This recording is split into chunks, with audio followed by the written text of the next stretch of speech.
Good evening. I'm Megan, a bookseller at Literati Bookstore and a host for tonight's event. This evening, we're pleased to welcome Maxine Skates to our At Home with Literati series in support of My Wilderness. She will be in conversation with Diane Seuss.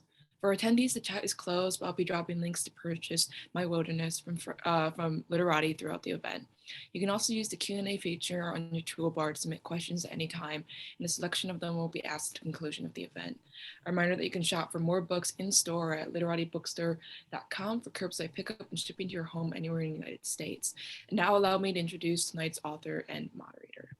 Maxine Skates is the author of 3 previous collections of poetry, Undone, Black Loam, and Toluca Street. She's co-editor with David Trinidad of Holding Our Own, the selected poems of Anne Stimford. Her poems have appeared widely in such journals as the American Poetry Review, the New Yorker, Plowshares, and Poetry. Her poetry is a recipient of 2 Pushcart Prizes, the Agnes Lynch Star Poetry Prize, and the Oregon Book Award for Poetry. Diane Seuss is the author of Frank Sonnets, Still Life with 2 Dead Peacocks and a Girl, Four-Legged Girl, finalist for the Pulitzer Prize, and Wolf Lake, White Gown Blown Open, winner of the Juniper Prize. She lives in Michigan. Without further ado, I will turn it over to Maxine and Diane. Thank you, Megan, and thank you, Literati, for having me, and thank you, Diane, for being here and your generous support of this book. I'd never be able to say how grateful I am for that. I'm going to read 4 poems, and then Diane is going to read some poems, and then she is going to ask me questions. I'll begin with the title poem from this book, My Wilderness.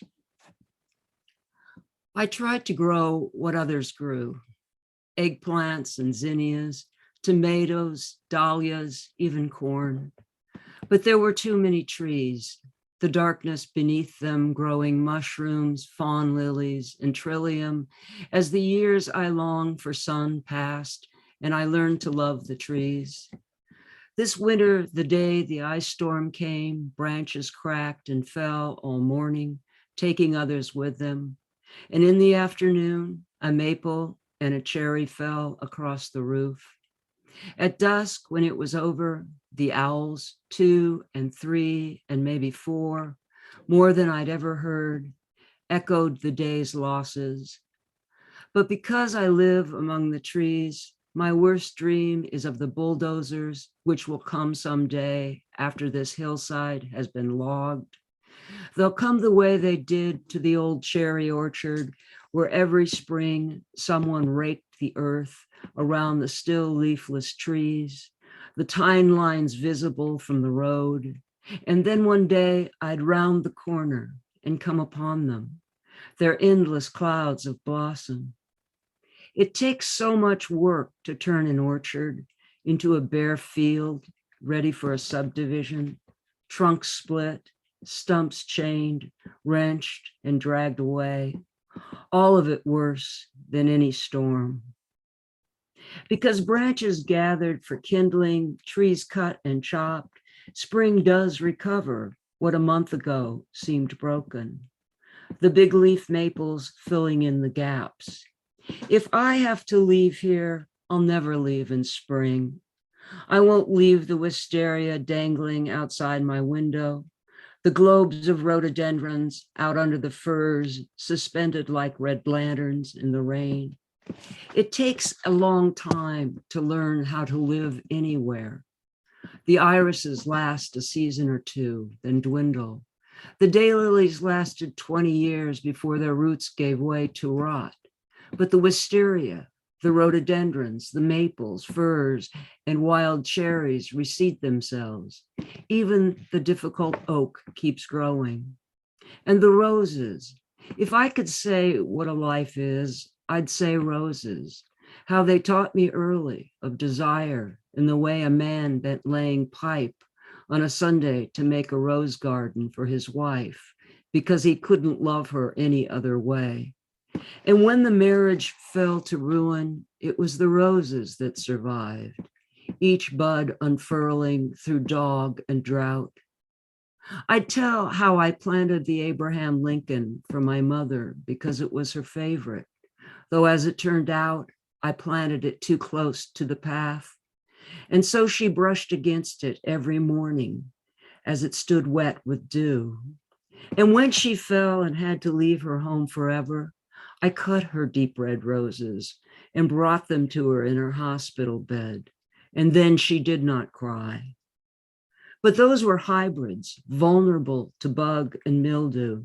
My roses are old roses. They love the shade. They sprawl over trellises that barely bear their weight. They twine among the trees, blossoming in clusters, tiny and uncuttable, bright beacons in the twilight world under a sky I cannot see for green. They smell of musk, and when I try to train them, they won't mind. Fierce with thorns, they snag my arms, draw blood, and yet I scrape the moss off the flat blue stones that lead to them, as if I were scrubbing the steps of a church or shrine, so I can stand beneath them when they bloom. If I leave here, it will be because I cannot tend what I barely tend now. If I leave, I'll leave in autumn, the rose cane's dead, leaves turning yellow. I'll leave the way my mother did, never looking back. This poem is called The Family, and I think it's pretty self-explanatory. My father was a World War II vet, and basically he never came back. The flying shards of metal entered his body, and the fire burned him in the flaming sea, where he was flung among the living and the dead. Months then, when his wounds were healing, or so it seemed, his arms splotchy, fading as the years passed, but the shrapnel stayed in his hands, his back, little boats forever sailing in the sea of him.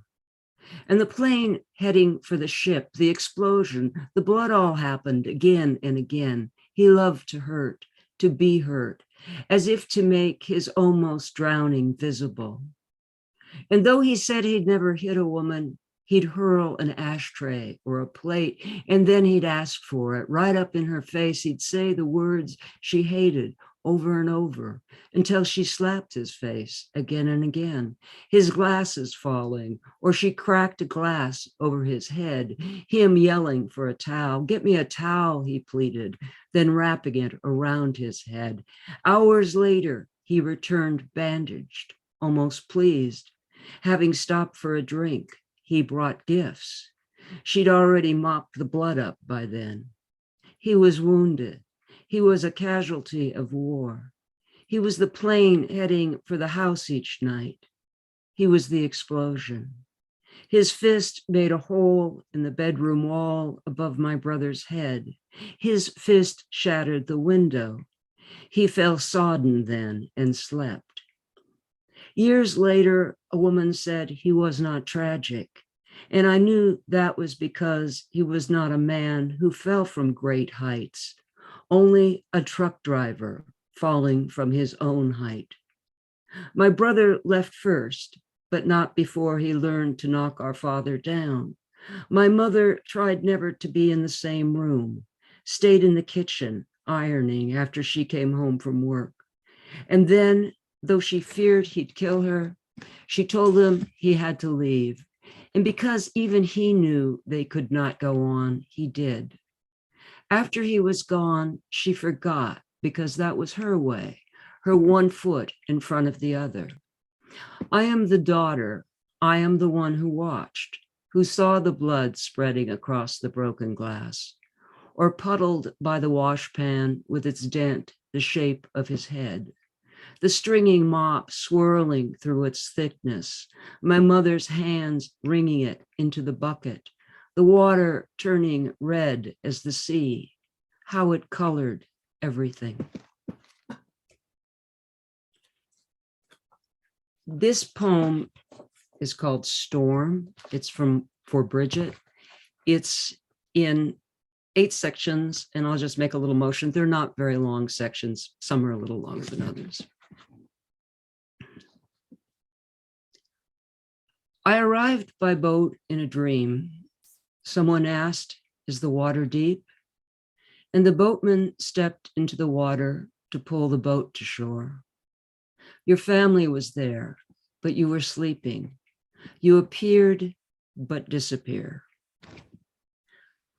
No reason to think anything was wrong. Sometimes we do not talk for months.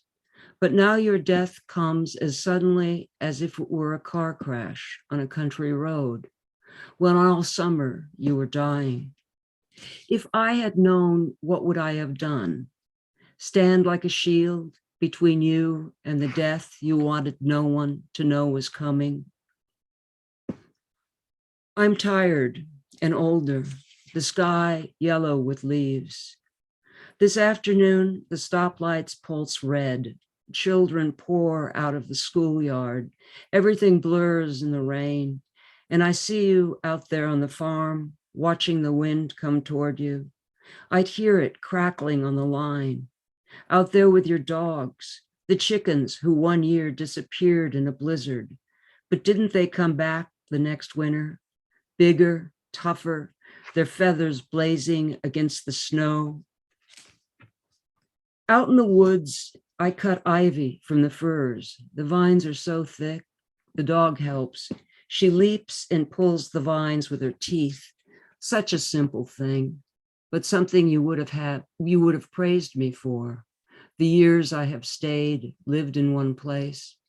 Greedy, I would have listened. Your words a balm.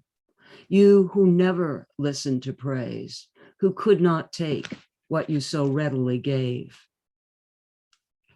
In last night's dream, you were giving a party. Then in the last room where I find you, you are sleeping again. When I look for a place to write down what I have seen, I wake you. You smile. But now I wonder if I disturb you, because I always have one more thing to tell you. This time it's how in the movie, the aliens emerged from the fog, long tentacles dangling hooves like those of giraffes.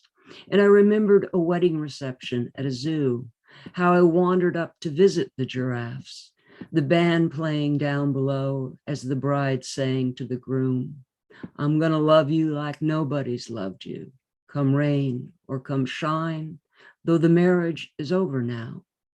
In the movie, time had no beginning and no end, looping endlessly.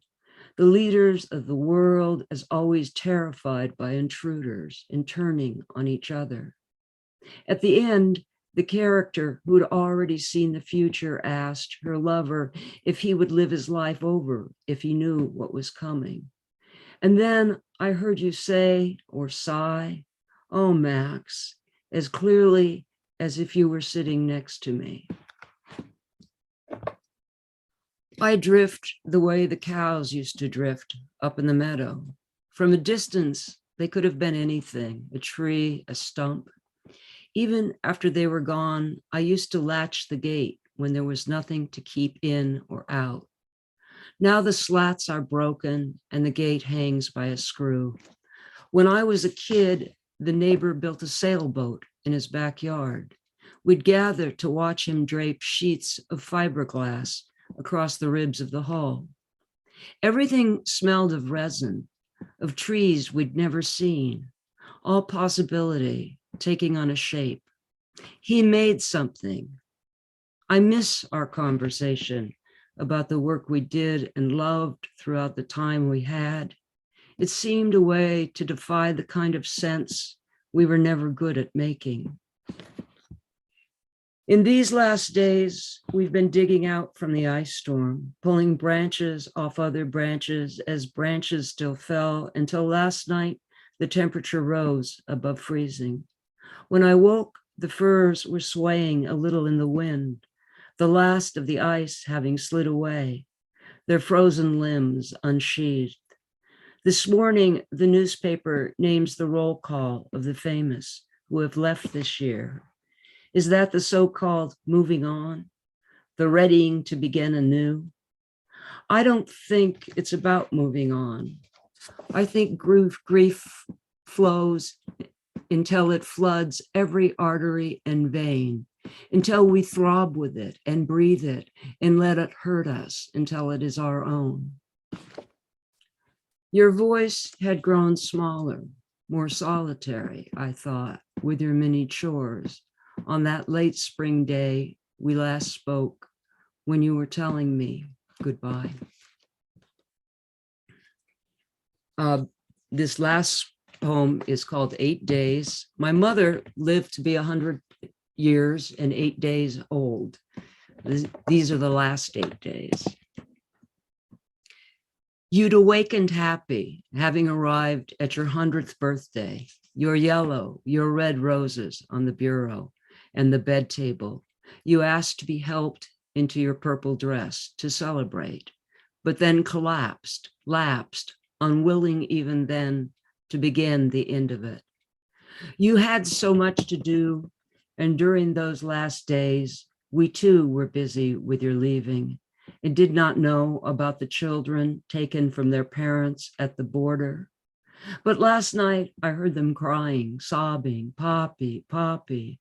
I heard them sobbing, and so did anyone who listened.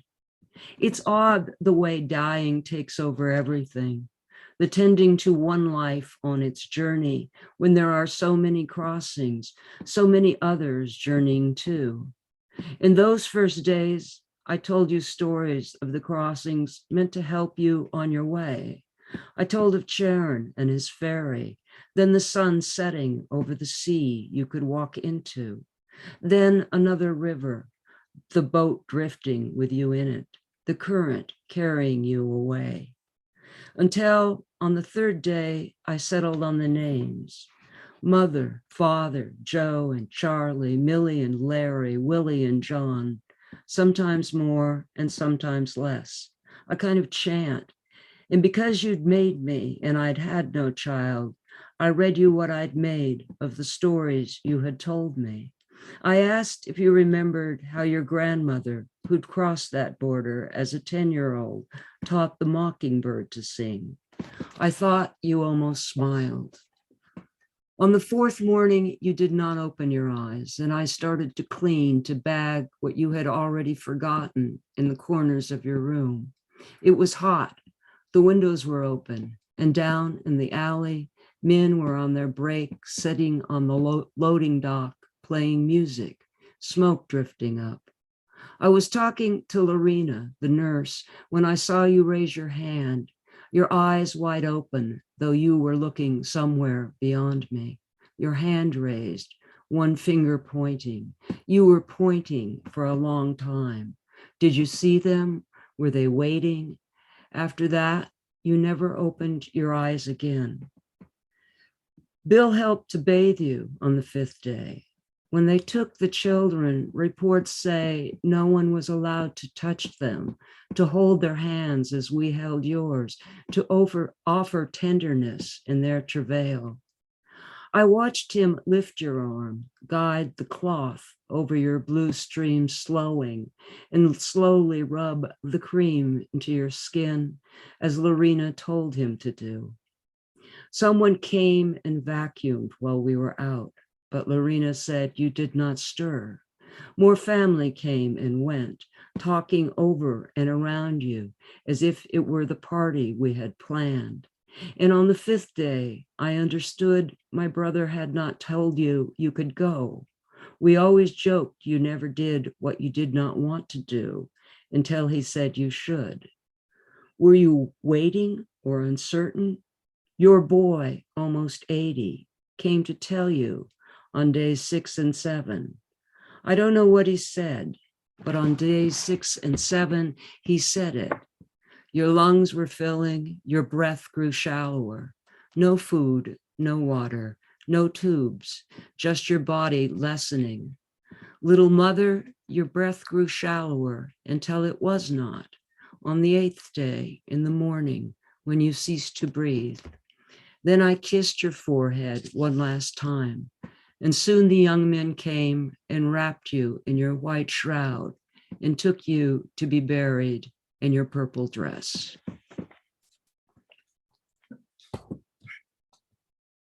Diane? Hey, you hearing me? We got you. Okay, what a beautiful reading. Thank you. And we'll talk about it in a minute. I'll just read a couple short poems to sort of as the sorbet course. And then we'll have a conversation. Everybody prepare questions and put them in the Q&A. And when I've asked a couple, then I'll read some of yours. So thank you. Thank you for sticking around. And let's see.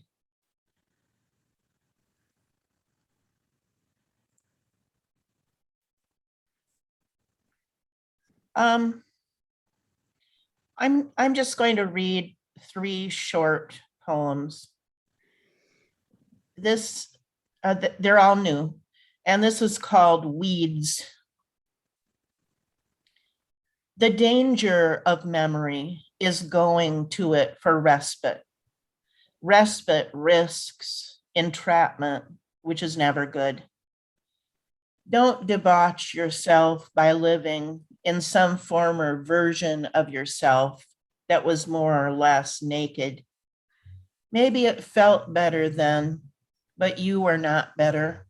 You were smaller, as the rain gauge must fill to the brim with its full portion of suffering. What can memory be in these terrible times? Only instruction, not a dwelling.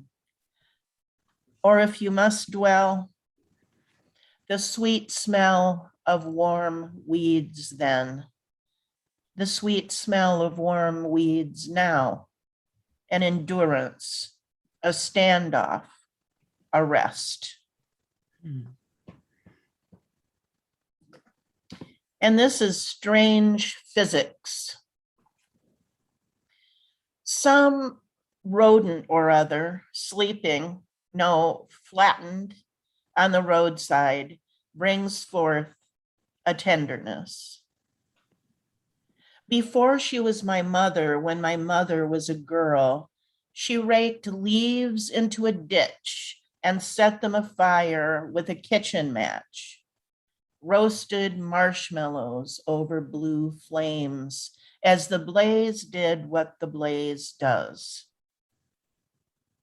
The purpose of God is to warp with a blowtorch the spinning record of life, the vinyl, the disc, the LP of life, to therefore, interestingly, distort the song as the needle rides the black banded waves. Poetry will make you old. Poetry will keep you young. What bizarre alchemy. And last, tiny little poem called That Couch. Haul it away, I said. It's unsalvageable. He slept there, dreamed there. They dream, people say, of chasing rabbits. Haul it down where all the sad things go, down the hill and through the meadow. Yonder.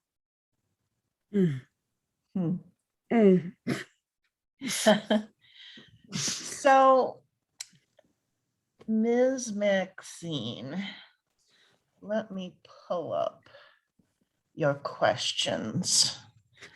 I guess first I'm wondering about the poem, the sort of eulogy poem that you read. Is that for Bridget Pegeen Kelly? Yes, it is.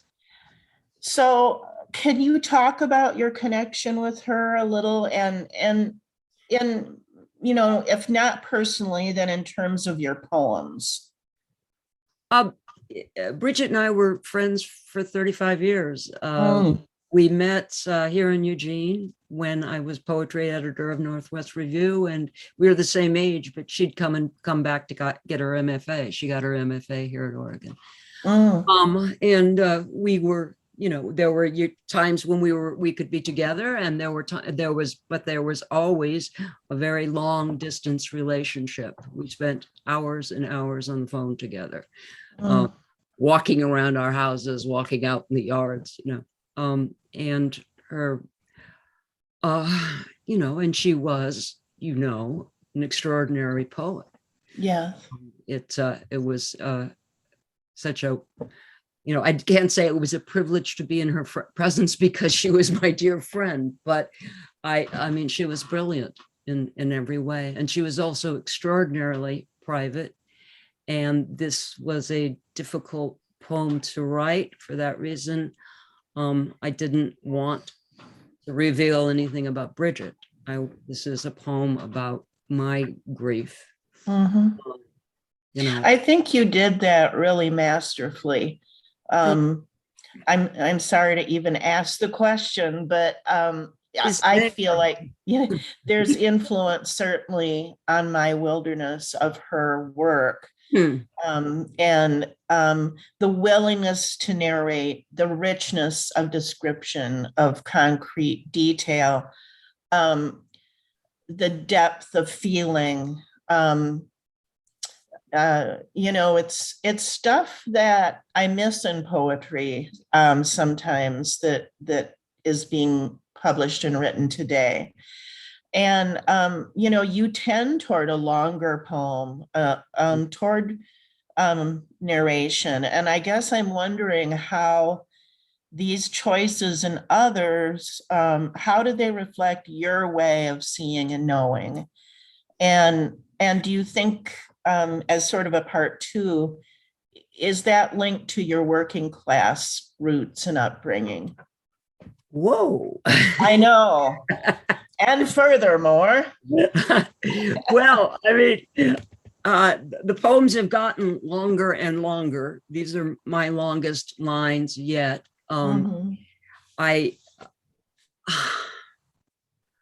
I'm not quite sure where they came from. If I look at my earlier work, they're much shorter and there's a lot of terseness. But this was the first book. I've lived in Oregon. I've lived in this house for 45 years. I've lived in Oregon since 1973. A lot of it took me a long time. It takes a long time to live anywhere and have the imagery of where you live come into the work.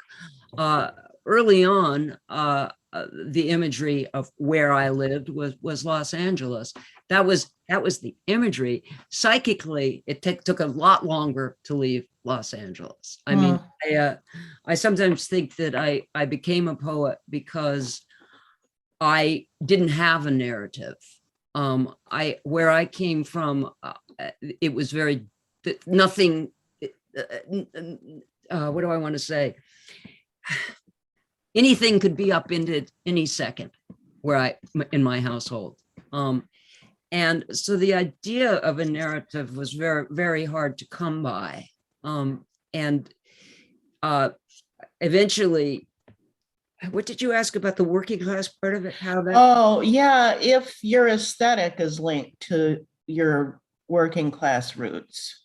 Well, absolutely. I mean, I'm very interested in showing. I was for this. Actually, my father kind of is not in this book very much. I happened to read a poem about him this evening, but he's not here, and he kind of disappeared of his own volition. I mean, but because I couldn't get rid of him, he just kept coming back, and my mother has taken over in this one, but I desperately wanted to understand, I think, why things were the way they were. I still come and I'm writing actually more, it seems right now, about domestic violence again. I think I grew up in an extraordinarily isolated, classic household where domestic violence was taking place, where you did not have access to the outside world, and if the outside world knew what was going on, nobody was volunteering to get you out of there. So yes, my class background is very much a part of I've always thought of it as being very much a part of where I come from and where my aesthetic comes from, but it's I think it's here too, but and I hope that answers the question. Yeah, thank you. I feel like that tendency towards storytelling which I feel like is one of the many things we share in our work, is it comes from being in a certain kind of family where story is sort of often all you have. And and also your penchant for concreteness, for the details of the world, which at least in my family, those are the things you trust, the concrete things. So yeah, we'll have to have a conversation about that, a longer one someday. Your book isn't called The Wilderness or Wilderness, it's called My Wilderness. Yeah. So what constitutes your wilderness? My wilderness was, this, for me, this is very much a book of grief, for the loss of my mother, for the loss of my friend. But as I said, I've lived in one place on this hillside for 35 years. I live among the trees, and because I live in an urban, countryside, country interface, I've seen a lot of the trees disappear over the years. So this started out to be a book about trees. I was writing about the trees. I wrote My Wilderness before my mother died, before my friend died. And it turned into be a book. There are trees that punctuate the book throughout, but they're trees that fall down. They're trees that are clear cut because somebody decided that they wanted to live near the woods but didn't want any trees, so they but a lot of them fall, and they fall in our house because we had a really incredible ice storm in 2016. So that's part of it. And so I think I thought of My Wilderness because it was a wilderness I had to pass through. This was, I needed to write the poems that I needed to write, and I wrote them, and they became this book. And yeah, that would be an interesting prompt for you writers out there to think in terms of what is your wilderness and what is the wilderness you need to pass through, and how do you bring that to language? Do we have any questions? Let Mama look here. I see. Oh, they're filling up. Good. Maxine from Cecilia, can you talk about your use of proper nouns in your poems, from your first book, Toluca Street, to the names of relatives who visited your mom in her last days? I'm trying to think about Toluca Street. I can't remember. Toluca Street. I tend to name people. I know my husband is you're just supposed to know that his name is Bill and that he appears. Cecilia, thank you for asking that question. For me, I think, particularly as I'm aware of my usage of it in My Wilderness, it's a kind of intimacy. It's a kind of accompaniment. And what I think I'm trying to do is invite, if I'm on a walk with Bill and we're walking down the road and we're running into the neighbors, I think I want you to understand what the rhythm of that is like.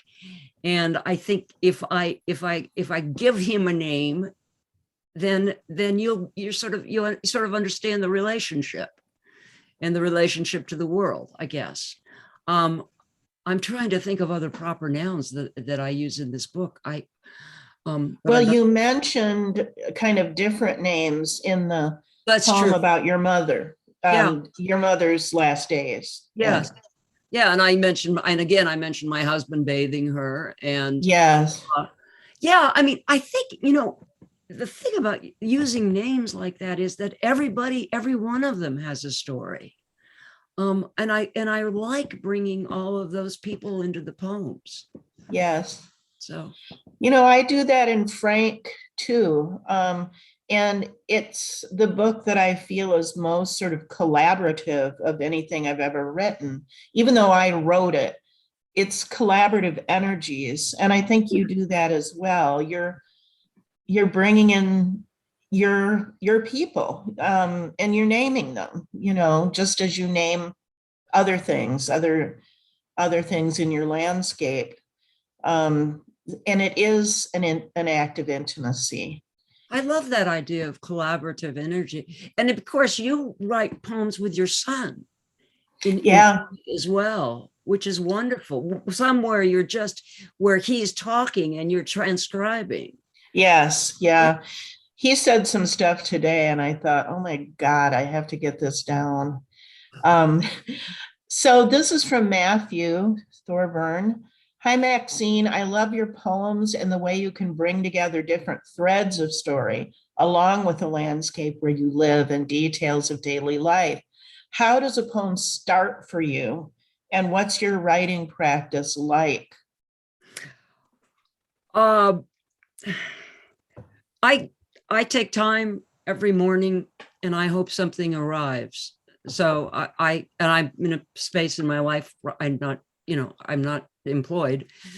I do teach, but I'm not going out of the house to be employed. So I can do that every morning. I can sit down and I hope something will arrive. I'm very much someone, I really came to writing and believing, I think, that it could transform my life. And I believe it has transformed my life. And for that reason, I really am a free writer. I try to accept whatever appears. I don't know, it may not make it all the way through, but that's the very beginning of my process. And as I proceed through a poem, I keep writing until nothing else comes. And then I try to find the thread of the poem and what the poem wants to say. Then I may begin to edit. But I learned through teaching that some people don't do that. And I always want to encourage people to please do that. Mm-hmm. So I really, I love that moment, that sort of portal moment when when it begins, you think, oh my God, where has it gone? But if I sit here, it'll appear. Mm-hmm. So where does it come from, you think? The portal? Yeah, like you say, I wait for something to come. Where's it come from? Is it from in you or from out there? Or? Oh, it's from the unconscious, whatever the unconscious is. Yeah. I think I used to think it came from me. And then I worked with a Jungian for a while, and I pretty much believe it doesn't come from me. Mm-hmm. There's a moment of just being able to tap into it and be the conduit for it. I very much believe that that's what we're doing. I don't know that any scientist could actually tap into it and say that's what you're doing, but I think that's what's happening. It does for me as well. Without that, I really feel sort of all thumbs with language. I mean, I don't, I mean, I know that I'm using my intellect to make choices, but the stuff that comes that's important feels like it comes from elsewhere, not from my conscious mind, certainly. Yeah, it enlarges. I mean, that's what the process is about. You have, and that's what poetry is about. That's, the tapping into some archetypal information that you had no idea that you knew, and you may not know it yet until you write it. I mean, that's what I love about it. That you don't, for me, it doesn't feel like I know it until I write it. And if I'm, I write plenty of things that are terribly flat and unyielding. You could drop them off the floor and they'd bounce, but I live for that moment when I'm traveling along and I have no idea where I'm going. Yes, me too. Do you have thoughts for the writers who are listening in, which is probably everybody? or could be at least. How to access that? Is it simply kind of let yourself go? I mean, for people who find that difficult, do you have ways of accessing that you recommend? Sure. I mean, first of all, being there, making sure that you take the time to be there. I Mhm. journal. Then I read poetry, Yeah. and then I write. That's Who do you read? Who do oh you God. read? Well, I told you I've just reread Frank for the third time. Thanks. You know. Yeah. Do you read old poetry, like the oldsters? Real old? I read the Greeks a fair amount They're without pretty old. they're pretty old. Yeah. Yeah. Yeah.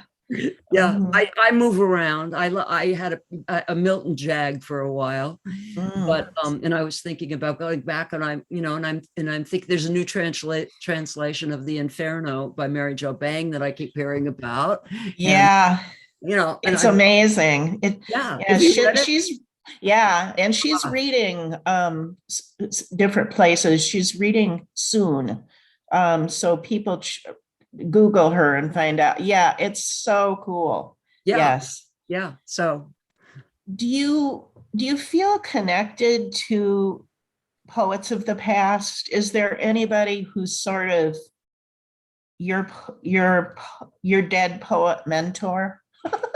oh, well, I mean, I do. I mean, not she's not that far past, but my immediate mentor was Anne Stanford. And I ended up with David Trinidad. We were both her students, and we did her selected poems. And Mm. I mean, that was the person, I went to a state school in California. She told me I could write, and I was astounded because I don't think I could do anything. But it's her work for me was the first poetry that I came to. It was the first, and it was about landscape in California, and it was about place. And that was huge for me, I think, to understand that I lived somewhere and I could write about it and be part of it. Yes. I mean, I think of when you say, and I think of the more immediate past too, and the women I think that I read coming up in the 70s and the 80s, Lord and Rich and June Jordan, Muriel Rukeyser was huge for me and continues to be. I mean, And there are people I hope we don't forget. I hope they don't get lost to time because they're just crucial voices. And yes, they were such a bridge for so many of us, especially maybe writers who might otherwise be extremely marginalized. They kind of gave us a way in. Yeah. I You worry read, about Rukeyser. Because Rukeyser was never in the canon. yes. And and she just sort of floats out there. People do remember her, and they keep doing new editions, so that's heartening. Yeah, I hope so, because I mean, you remember when you read No More Masks, No More Mythologies, right? And I mean, it just shattered the Everything. windows and opened the world. Yeah, it absolutely did. Yeah. Are there other questions, y'all? Don't be shy. We won't bite. Or will we? Or will we? Okay, well, then I'll ask. So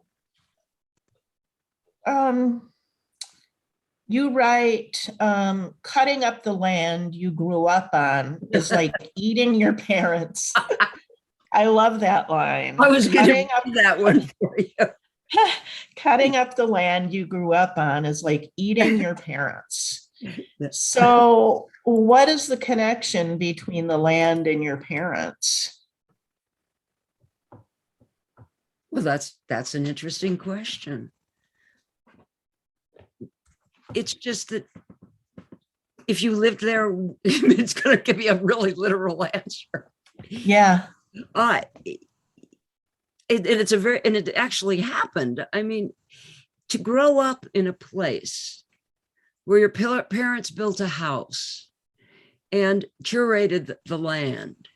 How I can't, if you grew up in a place like where I live, I don't know how you could divide the land from your parents. Yes. You know, and it felt like a betrayal. The parents were gone, and it felt like a betrayal to me of something that a parent would want for a child, you know, to live in the place that they had brought him up in. And it felt like a huge betrayal when that happened. Mm. So, Wow. I That may be a Maxine poem in the making. Let's see. I see maybe a final question here. James Hall, you both seem to weave together personal and cultural memory to create a kind of mytho-poetic. What are poets or thinkers that helped you develop this craft? So the craft of weaving together personal and cultural memory to create a kind of mytho-poetic. What have you read that, or who has helped you sort of come to that? It's so interesting because I think you do that. I don't know that I do that. Yeah, you do. That's Larry Levis, you know. Yeah. I think Larry Levis has had a huge influence on me. Just in terms of being able, both of it in terms of the expansiveness, and also in terms of being able to move. I mean, I'm aware that I move in a poem a lot more than I once did. I used to write pretty straight narratives. These days I would like to be, you know, a narrative lyric poet, moving into that. And so I feel like if the association occurs to me, it wants to be in the poem. I'm struck by that in your work in particular, because I'm really, you know, I was thinking that one of the books of essays that I loved about writing years ago, and I think it's a book that's still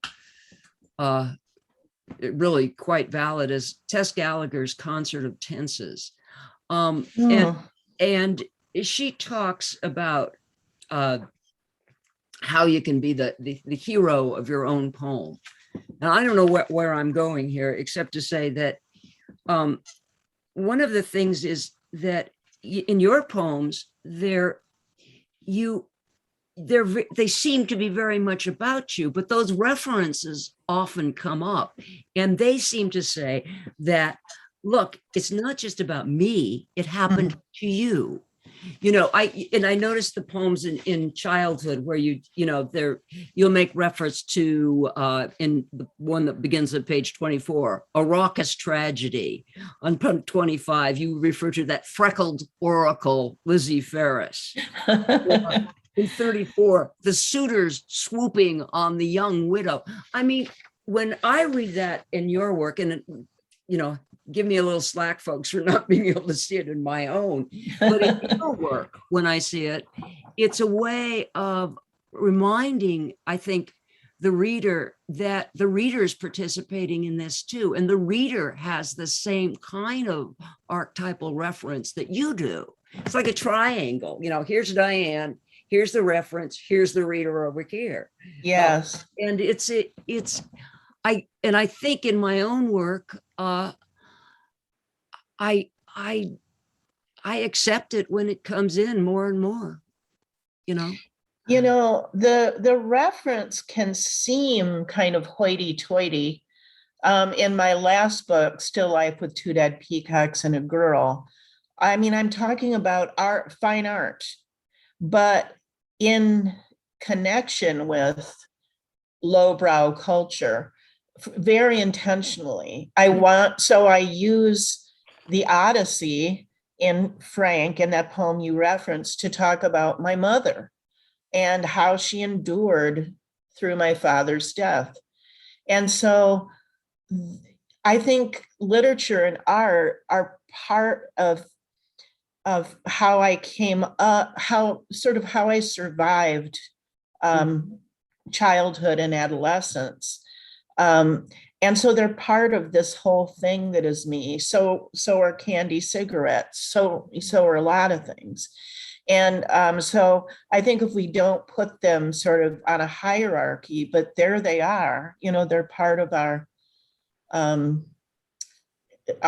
whole self. Then, as you say, they come in as they see fit. You don't have to force it. Whatever made you comes in, Also, I think the storytelling tradition in my family, the way my mom tells stories, has a kind of mythic bent. She's who came up with wish in one hand, shit in another, and which I used to talk about the sonnet, and which, like poverty, teaches you what you can do without. So I think I'm always interested in making those connections between the rural working class and what are called, intellectual or aesthetic ideals. And I see you doing that as well. One of the many things I love and admire in your work. We have one last question, and we're going to have to be fast, but Judy Montgomery asks, how did you go about ordering the poems in this manuscript? Did the final go through many different orders and stages? No, it did not. As you know, Judy, I don't publish full books very often. And what happened with this one was that, unlike the other ones, which sit there for 5 years or 10 years and maybe get taken, this one came together. It was a very organic manuscript. I believe that there was a lot of revision because I had so much repetition. I was churning these poems out, particularly about my mother.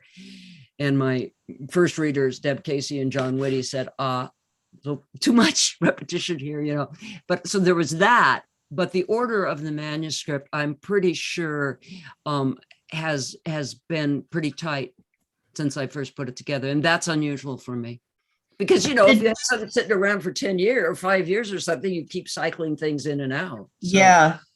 Did you have a thesis in mind? Did you have a trajectory that you were, okay, you're nodding no. You're like, no, shut up, Diane. No. I have had in the past. This just, it was my wilderness, just this pretty much wrote itself. And these were life-changing events that I was writing about. And I think I had to honor that with this one. In other manuscripts, I have another one that was out for years and still hasn't been taken in. And that was a one that had it was very much about class and about what turns a man into somebody who's, can't connect with anybody. So it was very much focused on my father, and I was trying to deal with race as well, or his racism. And that's the kind of, that's a trajectory, and I was conscious of it. This was, I wrote, and then it was finished. Well, I think I want to see that book that hasn't been published yet. Publishers, come on.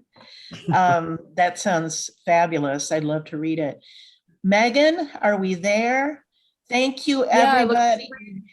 Thanks, Maxine. I adore your work. I am for you. And I think we should have a talk show.